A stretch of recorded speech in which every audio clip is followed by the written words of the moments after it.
क्या आपने कभी सोचा है, मरने के बाद आत्मा का क्या होता है?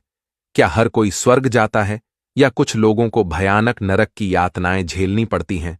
गरुड़ पुराण में ऐसे गहरे रहस्य बताए गए हैं जिनसे यह साफ होता है कि आपके कर्म ही तय करते हैं कि आपको स्वर्ग मिलेगा या फिर नरक की यातनाएं। अगर अभी मौत आ जाए तो क्या आप स्वर्ग के अधिकारी हैं या आपको यमलोक की कठिन यातनाओं का सामना करना पड़ेगा? भगवान श्री कृष्ण ने अर्जुन को भी यही सिखाया था। कर्म ही तय करते हैं कि आत्मा को मोक्ष मिलेगा या फिर जन्म मरण के चक्र में फंसना पड़ेगा। तो आखिर कौन से पाप हैं जो मनुष्य को सीधे नरक में ले जाते हैं और कौन से शुभ कर्म उसे स्वर्ग का द्वार दिखाते हैं, आज हम आपको सुनाने जा रहे हैं। भगवान श्री कृष्ण और गरुड़ जी के बीच का एक रहस्यमयी संवाद जो आपके जीवन की दिशा बदल सकता है। एक बार भगवान श्री कृष्ण द्वारका में अपने दिव्य आसन पर विराजमान थे। गरुड़ जी उनके समक्ष श्रद्धा से खड़े थे। गरुड़ जी के मन में मृत्यु के बाद आत्मा की गति को लेकर कई प्रश्न उठ रहे हैं। गरुड़ ने कहा, प्रभु, मेरे मन में एक गूढ़ प्रश्न उठ रहा है। यह संसार जन्म और मृत्यु का चक्र है, लेकिन क्या हर व्यक्ति मृत्यु के बाद स्वर्ग ही जाता है या फिर कुछ लोग सीधे नरक की भयानक यातनाओं में चले जाते हैं? श्री कृष्ण जी ने मंद मुस्कान के साथ कहा, गरुड़, यह प्रश्न केवल तुम्हारा ही नहीं है, बल्कि हर मनुष्य के मन में कभी न कभी यह जिज्ञासा उठती ही है। लेकिन क्या तुम जानते हो कि हमारे शास्त्रों में, विशेष रूप से गरुड़ पुराण में, इस विषय पर विस्तार से बताया गया है? गरुड़ ने कहा, प्रभु, कृपया मुझे विस्तार से समझाइए।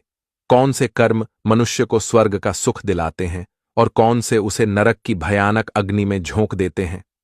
श्री कृष्ण जी ने कहा, गरुड़, इस सृष्टि का एक अटल नियम है, कर्म ही मनुष्य के भविष्य का निर्माण करते हैं।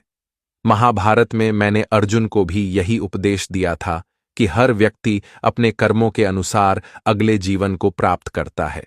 गरुड़ ने कहा, तो क्या हर व्यक्ति को मृत्यु के बाद उसका कर्मफल तुरंत मिल जाता है? श्री कृष्ण जी ने कहा, हां, लेकिन यह इस पर निर्भर करता है कि उसके कर्म कैसे थे। जो सत्कर्म करते हैं वे देवलोक यानी स्वर्ग में जाते हैं, जहां अपार सुख हैं। लेकिन जो अधर्म और पाप कर्म करते हैं वे यमलोक में ले जाए जाते हैं, जहां उनके कर्मों के अनुसार दंड दिया जाता है। गरुड़ ने कहा, चिंतित होकर, प्रभु, क्या आप मुझे उन पापों के बारे में बताएंगे जो मनुष्य को नरक की यातनाओं का भागी बनाते हैं? फिर श्री कृष्ण जी गरुड़दाढ़ से कहते हैं, मैं तुम्हें आज एक कहानी सुनाता हूं। इस कहानी को सुनने के बाद तुम्हें तुम्हारे सभी प्रश्नों के उत्तर मिल जाएंगे। फिर गरुड़दाढ़ कहते हैं, जी बिल्कुल, आप मुझे कहानी सुनाइए। मैं इस कथा को पूरा जरूर सुनूंगा और इस प्रचार प्रसार करूंगा। फिर श्री कृष्ण जी कथा शुरू करते हुए कहते हैं, एक समय की बात है, राजपुर नामक उस नगर में जहां हर गली में इतिहास की महक बसी थी, सूर्यदत्त नाम का एक व्यापारी रहता था। उसकी असीम दौलत ने उसे इतना घमंडी बना दिया था कि उसने मनुष्यता के उस सुनहरे पहलू को भुला दिया था जो जीवन का असली सार होता है।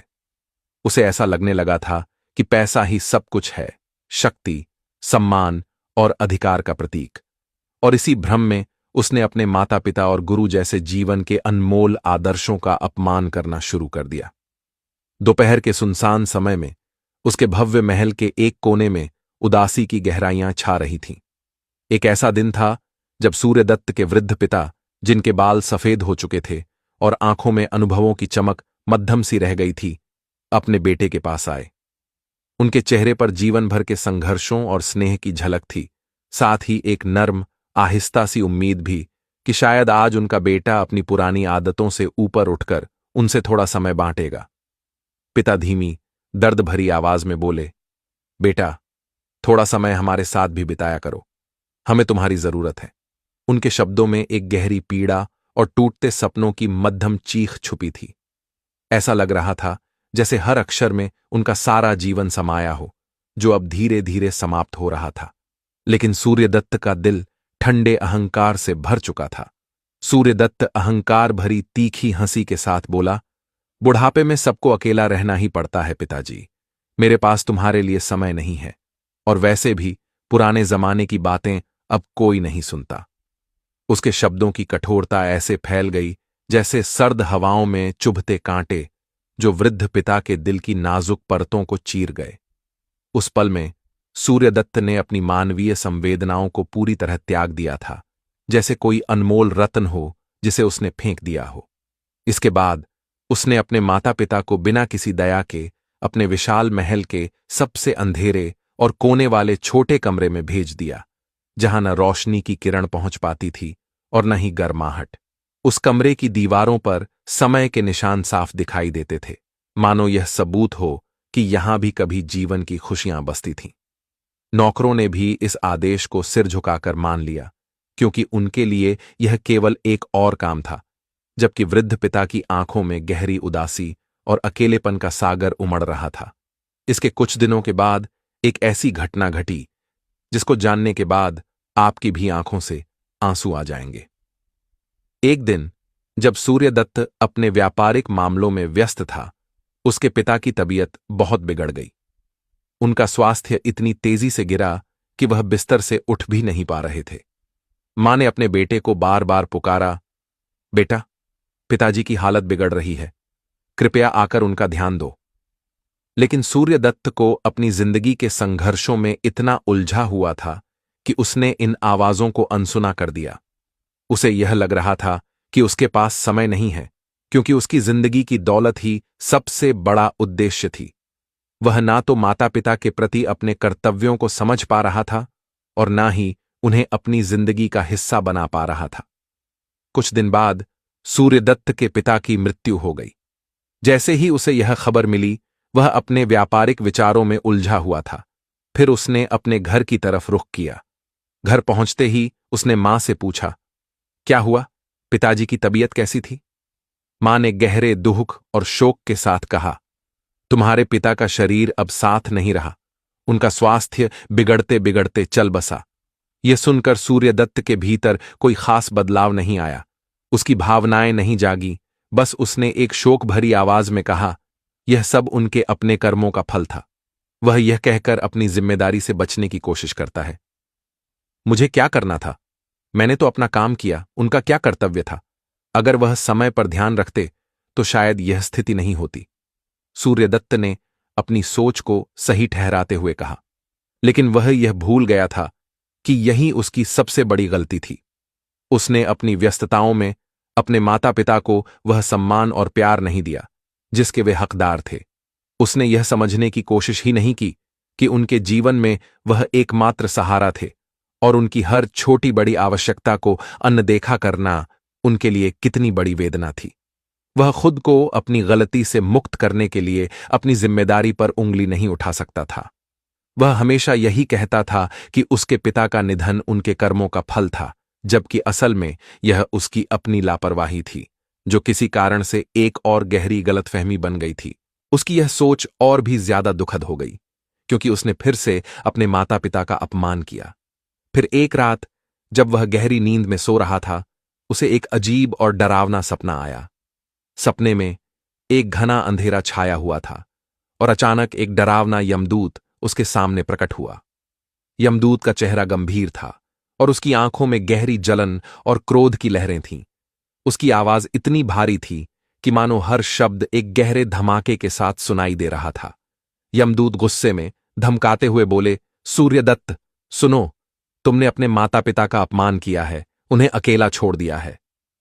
गरुड़ पुराण में साफ लिखा है कि जो माता पिता को कष्ट देता है वह मृत्यु के बाद कुंभीपाक नरक में जलते तेल में डाला जाता है। जो उन्हें सम्मान नहीं देता उसका जीवन भयानक हो जाता है।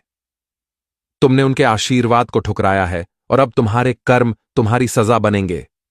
सूर्यदत्त के शरीर में ठंडक दौड़ गई। वह भयभीत हो उठा और उसकी पूरी आत्मा डर से कांपने लगी। लेकिन जैसे ही वह अचानक जागा और आंखें खोलीं, उसे एहसास हुआ कि वह बस एक सपना था। उसने घबराकर खुद से कहा, यह केवल एक भयावह सपना था, कुछ नहीं। मेरे पास धन है, मेरा व्यापार फले फूलेगा और बाकी कुछ मायने नहीं रखता। उसने इस सपने को हल्के में लिया और इसे जल्द ही भूल जाने की कोशिश की। उसने एक गहरी सांस ली और फिर से अपने काम में व्यस्त हो गया। लेकिन यह सपना सूर्यदत्त के मन में गहरे तक बैठ चुका था।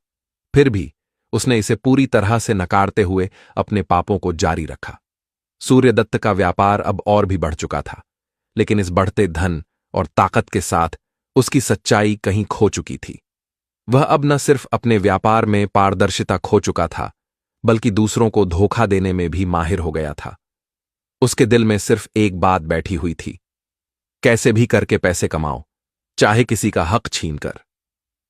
बाजार का दृश्य गर्मी और हलचल से भरा हुआ था। ग्राहक दुकान दुकान जा रहे थे और सूर्यदत्त अपनी दुकान में बैठा था। न जाने कितनी बार अपनी चालाकियों से दूसरों को ठग चुका था। वह सस्ता माल खरीदता, फिर उसे महंगी कीमतों पर बेचता। कभी नकली गहनों को असली सोने के नाम पर बेचता, तो कभी खराब माल को उच्च गुणवत्ता का कहकर ग्राहकों को ठगता। उसके लिए यह सब कोई बड़ी बात नहीं थी। उसके अनुसार धंधे में ऐसे तरीके चलते थे। एक दिन एक ग्राहक आया जिसका चेहरा परेशानी से भरा हुआ था। वह हाथ में एक गहने की अंगूठी लिए हुए था और सूर्यदत्त से गुस्से में बोल पड़ा, सेठ जी, आपने कहा था कि यह शुद्ध सोना है, लेकिन यह तो नकली निकला। आप हमें धोखा दे रहे हैं। सूर्यदत्त ने इसे हल्के में लिया और हंसते हुए जवाब दिया, अरे भाई, धंधे में थोड़ा बहुत चलता है। तुमने खरीदा, अब तुम्हारी किस्मत खराब निकली तो इसमें मेरी क्या गलती। उसने मजाक करते हुए और अपनी चालाकियों को सही ठहराते हुए ग्राहक को मायूस किया और उसे भगा दिया। वह अपने आप को बड़ा समझ रहा था, जैसे कि उसके धोखेबाज व्यापार से वह किसी से कम नहीं था। इसी तरह वह गरीब किसानों और छोटे व्यापारियों का शोषण करता था। जब कोई छोटा व्यापारी उसके पास अपने माल को बेचने आता तो सूर्यदत्त उसे कम दाम पर खरीद लेता और फिर वही माल ऊंचे दाम पर बेचता। उसकी आंखों में सिर्फ मुनाफा था, न कि किसी का हक। जो जितना गरीब था, सूर्यदत्त उतना ही उसे और शोषण करता। अपने चालाक दिमाग से वह हमेशा दूसरे लोगों को ठगने में सफल हो जाता था और खुद को चतुर व्यापारी मानता था। सूर्यदत्त के दिल में कोई पछतावा नहीं था। उसके लिए यह सब मामूली बातें थीं। उसे लगता था कि जिस तरह से वह दूसरे लोगों से पैसा कमाता है, वह एक सामान्य व्यापारिक रणनीति है। वह यह भी भूल चुका था कि वह जिनसे अपना मुनाफा कमा रहा था, वे भी एक दिन जाग सकते थे और उसे उसकी गलती का एहसास दिला सकते थे। दिन ब दिन सूर्यदत्त की चालाकियों ने उसे और भी ज्यादा अहंकारी बना दिया था। वह हमेशा दूसरों को धोखा देकर अपनी दौलत बढ़ाता गया, लेकिन वह यह नहीं समझ पाया कि जो व्यक्ति दूसरों का हक मारता है, वह कभी भी सच्चे सुख और शांति को नहीं पा सकता। इस तरह से उसके पापों का घड़ा दिन ब दिन बढ़ता ही जा रहा था। उस रात सूर्यदत्त को एक अजीब और डरावना सपना आया। रात के अंधेरे में जब सब कुछ शांत था, एक बार फिर वही यमदूत उसके सामने प्रकट हुआ। उसकी आंखें जलती हुई थीं और उसके चेहरे पर गहरी नाराजगी थी। उसका रूप और आवाज इतनी भारी थी कि वह जैसे सूर्यदत्त के भीतर तक समा गया। यमदूत गुस्से से बोले, सूर्यदत्त, जो व्यक्ति व्यापार में बेईमानी करता है, जो झूठ बोलकर दूसरों को धोखा देता है, वह मृत्यु के बाद रौरव नरक में भेजा जाता है। वहां उसे अपने पापों का पूरा फल मिलेगा। तुमने जो झूठ बोला, जो धोखा दिया, उसके कारण तुम्हें नुकीले पत्थरों पर नंगे पैर चलाया जाएगा। तुम्हारी कीमत तब चुकानी पड़ेगी। सूर्यदत्त डर से कांप उठा, लेकिन जैसे ही वह जागा, उसने इसे एक बेकार और डरावने सपने के रूप में नकार दिया। वह खड़ा होकर खुद से बोला, यह तो महज एक सपना था। मुझे तो बस अपने व्यापार पर ध्यान देना चाहिए। ये सब सिर्फ डराने की बातें हैं। मुझे नहीं लगता कि इसका मुझसे कोई लेना देना है। वह हंसी में उड़ा दिया, क्योंकि उसे अपनी गलती का एहसास नहीं था। वह वहीं पुरानी आदतों में उलझा रहा, झूठ बोलना, धोखा देना और अपनी चालाकी से दूसरों को ठगना। सूर्यदत्त ने सपने को मजाक में बदल दिया और फिर से अपनी गलत राह पर चल पड़ा। उसे यह नहीं पता था कि वह जिस राह पर चल रहा था, वह उसे कितनी बड़ी सजा दिलवाएगी। यहां तक ही उसके पापों का और गलत कामों का अंत नहीं होता है, बल्कि सूर्यदत्त का मन हमेशा दूसरों की संपत्ति और परिवार की स्त्रियों पर लगा रहता था। वह अपनी ताकत और दौलत से घमंड करता था और उसे लगता था कि जो वह चाहता है, वह आसानी से पा सकता है। उसकी यही मानसिकता उसे लगातार बुरी राह पर ले जाती थी और एक दिन यह सोच उसे एक खतरनाक दिशा में ले गई। एक दिन सूर्यदत्त के मन में अपने नौकर की पत्नी को लेकर एक गलत विचार आया। वह जानता था कि वह हमेशा अपनी ताकत से किसी को भी दबा सकता है। जब घर में कोई नहीं था, उसने उस स्त्री को अकेला पाया। उसकी आंखों में ललच और मन में गलत इरादे थे।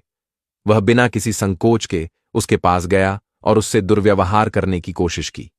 स्त्री डरी हुई, घबराते हुए बोली, सेठ जी, यह क्या कर रहे हैं?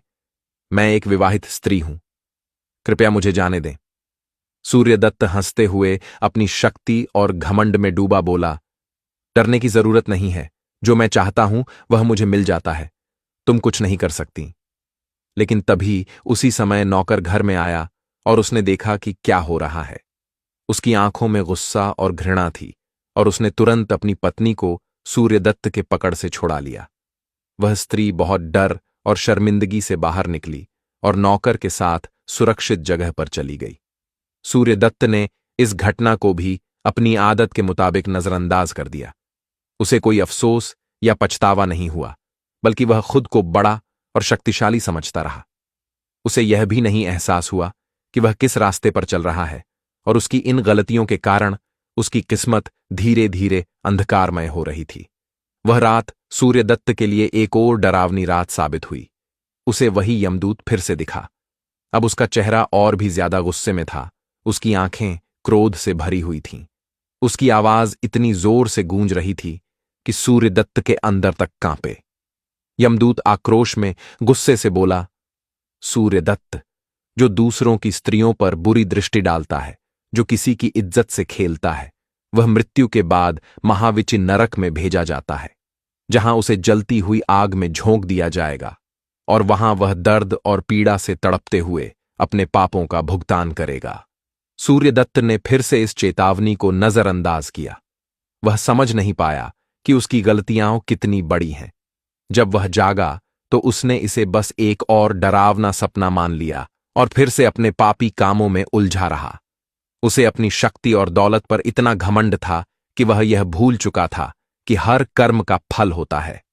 सूर्यदत्त को यह नहीं पता था कि जिस तरह वह दूसरों की इज्जत को ठुकरा रहा था, वही इज्जत एक दिन उसे वापस लौटने वाली थी।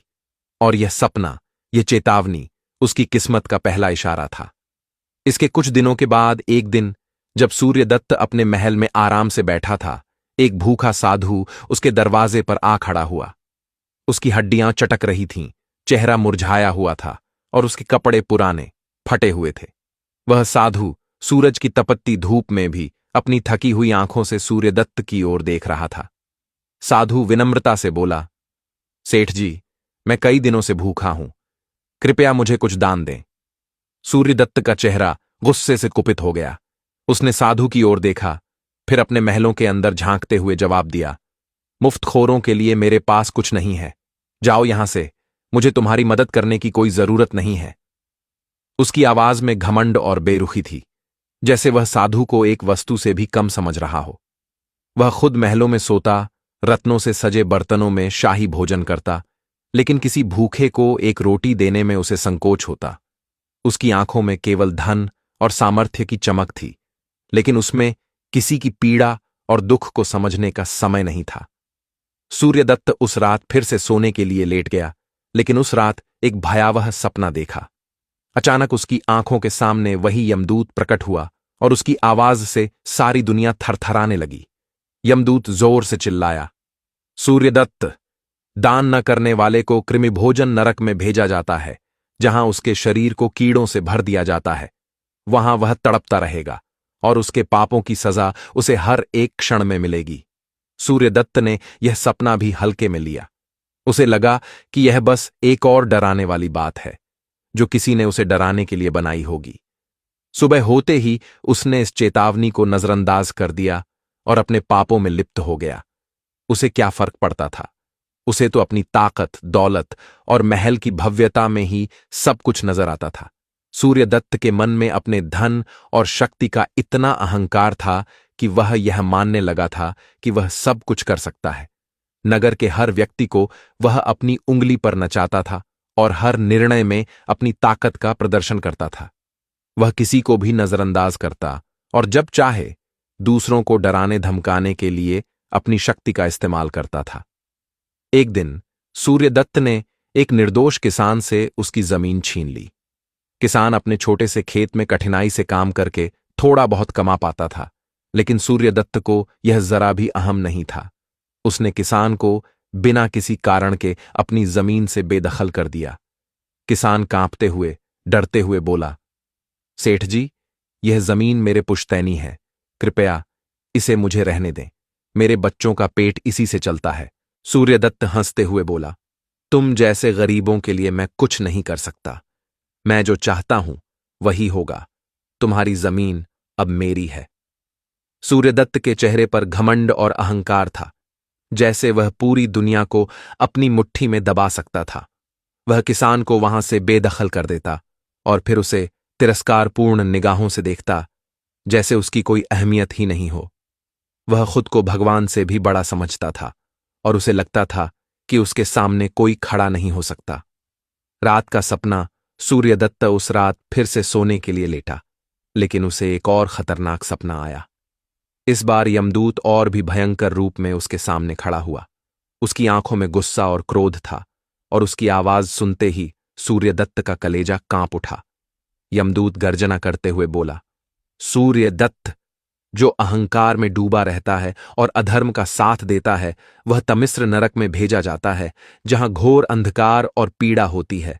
वहां उसे अपनी सारी शक्ति और दौलत का कोई मूल्य नहीं मिलेगा और हर कदम पर उसे अपने पापों की सजा भुगतनी होगी। सूर्यदत्त ने फिर भी यह सपना हल्के में लिया। उसने सोचा कि यह सिर्फ एक डरावना सपना है जो उसे कोई प्रभाव नहीं डालेगा। वह फिर से उठकर अपने कामों में व्यस्त हो गया और अपनी गलतियों को अनदेखा किया। उसे यह कभी समझ में नहीं आया कि उसका अहंकार और दूसरों की पीड़ा पर खुशी पाने की आदत उसे कहीं का नहीं छोड़ेगी। एक दिन सूर्यदत्त अपने महल नुमा घर में बैठा था।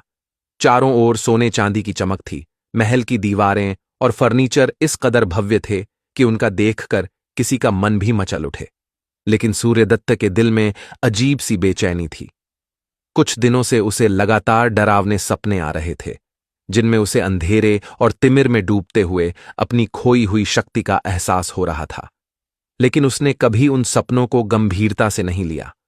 वह हमेशा यही सोचता कि उसके पास इतना धन है कि किसी भी मुसीबत का सामना वह आसानी से कर सकता है। तभी एक दिन महल के कमरे में अचानक तेज बिजली कड़कती है। एक डरावनी आवाज सुनाई देती है और पूरा कमरा हल्के से झूलता हुआ सा महसूस होता है। सूर्यदत्त घबराकर इधर उधर देखने लगता है, लेकिन इससे पहले कि वह समझ पाता कि क्या हो रहा है, उसके दिल में एक तेज झटका लगता है। उसकी आंखों के सामने अंधेरा छा जाता है और वह अचानक से जोर से चिल्लाता है, आह! वह अपने पैरों से संतुलन खो बैठता है और कुर्सी से गिर पड़ता है। उसकी सांसें रुक जाती हैं, एक खामोशी छा जाती है और सूर्यदत्त की मृत्यु हो जाती है। सूर्यदत्त की आत्मा अब शरीर से बाहर निकल चुकी थी और एक पल में उसे दो भयंकर यमदूतों ने पकड़ लिया। वे विशालकाय थे, उनके शरीर काले थे और उनकी आंखों में जलती हुई लाल लपटें थीं। उनके बड़े बड़े दांत और भयंकर रूप ने सूर्यदत्त को कांपने पर मजबूर कर दिया। सूर्यदत्त डरते हुए बोला, मुझे कहां ले जा रहे हो? मुझे छोड़ दो। वह पूरी तरह से हिल चुका था, क्योंकि उसे अब समझ में आ चुका था कि उसने जो कुछ भी किया था उसका हिसाब चुकता होने वाला था। पहला यमदूत गरजते हुए बोला, अब तुम्हारा फैसला यमराज के सामने होगा। उसकी आवाज इतनी गहरी और भयावह थी कि सूर्यदत्त का दिल कांप उठा।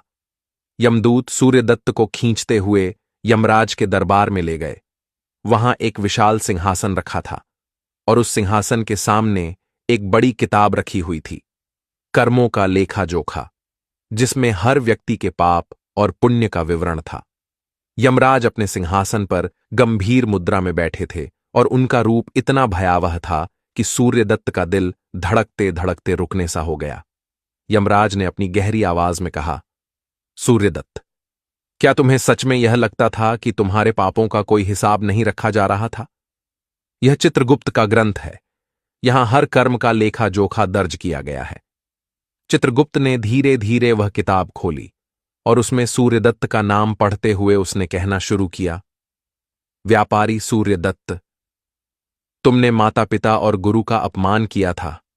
तुम्हें अब कुंभीपाक नरक में डाला जाएगा, जहां तुम्हें जलते हुए तेल में डाला जाएगा और तुम्हारे शरीर पर उसकी जलन का दर्द कभी खत्म नहीं होगा।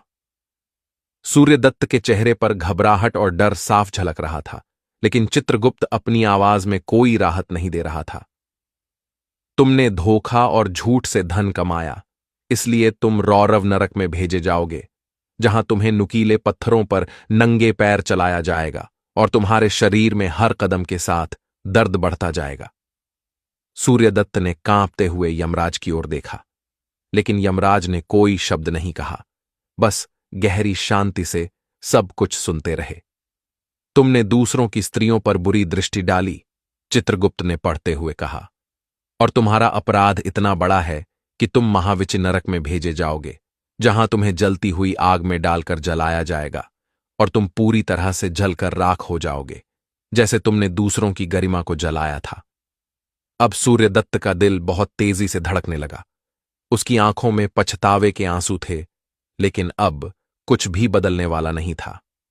तुमने कभी दान और परोपकार से विमुख रहे, चित्रगुप्त ने कहा, और अब तुम्हें कृमिभोजन नरक में भेजा जाएगा, जहां कीड़े तुम्हारे शरीर को खाएंगे, ठीक जैसे तुमने अपने जीवन में दूसरों के दुखों की अनदेखी की थी। सूर्यदत्त का चेहरा लहूलुहान हो गया था।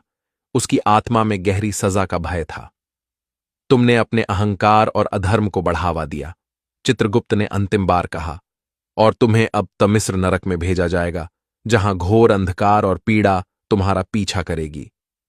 तुम वहां अनंत समय तक पीड़ा सहोगे, क्योंकि तुमने कभी अपनी गलतियों का एहसास नहीं किया। सूर्यदत्त को अब यह सब सुनकर महसूस हो रहा था कि उसके पापों की कड़ी सजा उसके सामने है। उसकी आंखों में पश्चाताप था, लेकिन अब उसके पास वक्त नहीं था। उसका हर कर्म, उसका हर गलत फैसला अब उसे एक के बाद एक भुगतने के लिए तैयार था। यमराज की गहरी और गंभीर आवाज गूंज उठी। तुम्हें कई बार चेतावनी दी गई थी सूर्यदत्त। हर बार जब तुम गलत करते थे, तुम्हारे सपनों में संकेत दिए गए थे, लेकिन तुमने उन्हें हंसी में उड़ा दिया। अब तुम्हें गरुड़ पुराण के अनुसार अपने कर्मों का दंड भुगतना होगा। सूर्यदत्त की आंखों में पछतावा और भय स्पष्ट था। वह घबराया हुआ था, उसकी आवाज कांप रही थी। मुझे क्षमा कर दीजिए यमराज, मुझे एक और अवसर दीजिए। मैं वादा करता हूं कि अब मैं बदल जाऊंगा। कृपया मुझे नरक में मत भेजिए। उसकी आंखें भर आईं और उसके चेहरे पर डर और गहरी पीड़ा की लकीरें उभर आईं। यमराज ने कठोर स्वर में उत्तर दिया, नहीं सूर्यदत्त, जब तुम्हारे पास जीवन था तब तुमने कभी पश्चाताप नहीं किया। तुम्हारे पापों का फल अब तुम्हें भोगना ही होगा। यमराज की आवाज में कोई नरमी नहीं थी, केवल कठोरता और न्याय था।